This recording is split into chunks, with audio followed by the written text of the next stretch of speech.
One morning in Qatar, Saudi Arabia woke up and checked their stock market. They had just beaten Argentina, the favorites to win everything, and their stock exchange gained $40 billion in a single day. But here's the part nobody talks about. When Saudi Arabia got eliminated the next round, their markets barely moved. The money was already made. The damage? Zero. So let me ask you something. What if losing the World Cup early is actually the smartest financial move a country can make? Let's talk about South Korea 2002. They made it to the semifinals. National heroes. The whole country celebrated, but businesses lost an estimated $8 billion in productivity during that run. $8 billion, because an entire nation stopped working to watch football. Now fast forward to 2010. South Korea exits in the group stage. Their stock market dipped 0.3% the next morning, and within 2 weeks, fully recovered. The lesson? Deep tournament runs are emotionally priceless and economically expensive. Here's what the data actually shows. UBS, one of the biggest banks in the world, studied the stock market impact of World Cup eliminations across dozens of countries. Their finding, markets drop an average of 0.5% after elimination. Sounds bad, until you realize that drop disappears within 14 days, every single time. The real economic damage isn't losing, it's the weeks of distraction before you lose. On match days, worker productivity drops up to 25%.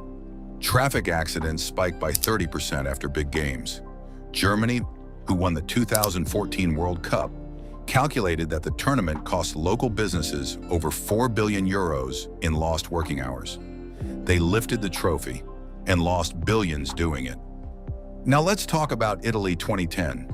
Italy got knocked out in the group stage. Embarrassing exit, front page shame.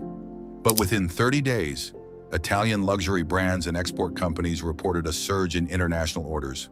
Why? Because the entire Italian business class stopped booking flights to South Africa and went back to their offices. One elimination, billions redirected back into the economy. And Japan, this one is remarkable. Japan has never won the World Cup, not once, but Toyota, Sony, and Panasonic see measurable spikes in global brand awareness every single tournament while Japan is still playing. And when Japan gets eliminated, those brands don't lose the momentum. They've already planted the flag. The World Cup handed them a global billboard for free, and the elimination didn't cost them a thing. The 2026 World Cup is coming. 48 teams this time. More games, more eliminations, more countries getting knocked out early. And if the pattern holds, and it always does, some of those losing countries will quietly redirect billions back into their economies while the world watches someone else play. The scoreboard shows winners and losers.